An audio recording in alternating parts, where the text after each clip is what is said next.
Supergirl Season 3 Rain. Episode titled Rain. According to the TV Guide, Spectrum, Time Warner, New York City, Supergirl learns that a mysterious symbol is popping up in the city. They find out that's the mark of a world killer. I won't reveal the name of the killer. Tension between Atlanta and Morgan Edge continues to build. I don't really see that part. So there was stuff about the Daxamites, which is interesting. I think that they should build a lot more. I mean, it's a good way to start off of. You have that invasion from the last episode. I don't know if it's canon or not. And then you have the Daxamites. The Daxamites, which should have been used a lot more in season 2, or should have been used a lot more after they revealed the Daxamite invasion of season 2. I don't know how I feel about Daxamite invasions. It's a good idea, but they don't really do a lot of pop culture-y stuff, comic book stuff. Characters are a little bland. I don't think the writing's that good in this show. They're trying to build a universe, but they don't know how to. But at least there are attempts. At least you got to applaud them for that. Bringing the Daxamites back, pop culture thing, self-ritual thing as well. They just need more time to use them, as opposed to just 2 episodes in the last season. The Gifted, OutfoX, the X-Men series, the X-Men episode. According to the synopsis, the team develops a risky plan to help mutants in Sentinel Services custody. Reed reveals details about his family history. I like the history. I like how they. I don't know if it was the acting or the directing, or not having a noble director or writer, but it feels flat. There's not a lot of hype behind it. I don't know if it's because of the Marvel versus X-Men thing, but I never see the Gifted characters at conventions. I don't see the X-Men movie actors in conventions either. I find that interesting.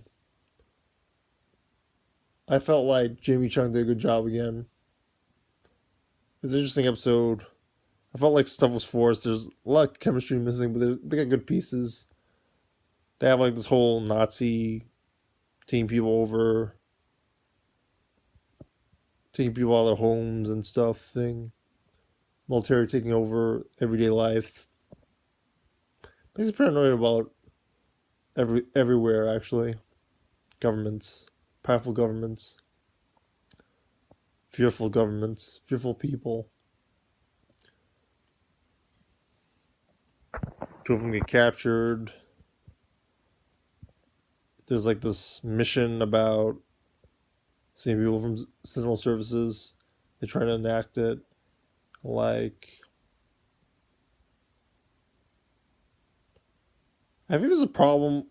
I do agree that they need comic book costume design, because it's hard to remember what they look like.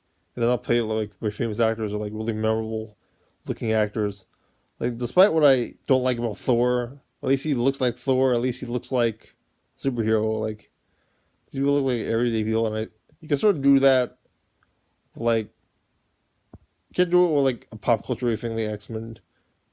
I think one of them is supposed to be Thunderbird or Warbird or whatever his name is from the original X-Men series, all the way in X-Men issue number 1. Which is pretty cool. They do the military action stuff pretty good. But again, the acting's not working for me. The directing, the writing. I like the fear thing, but it's not memorable. It's not thematic. It's not dramatic. It's very bland, which is unfortunate. There's a lot of work that can be done. There's not a lot of hype in this. I don't know if anybody's watching it. And there's not a lot of stuff going on at conventions. They need more. They don't really have a marketing department, I think, for this, which is probably why there's any reason that it would fail because of that. They need to build a good team around the show, and then maybe it'll do very well. It also doesn't help that this whole Marvel and Disney acquiring X-Men and Fox Studios storyline behind. Not that people are talking about this, but I'm just guessing this might be a reason why you get lazy or whatever, and lose motivation for continuing the show if you don't know what's gonna happen with your job. And they try their best. I think they might have overacted at times. Maybe they could have been No, I don't feel good about this. There's not a lot of humor to the show.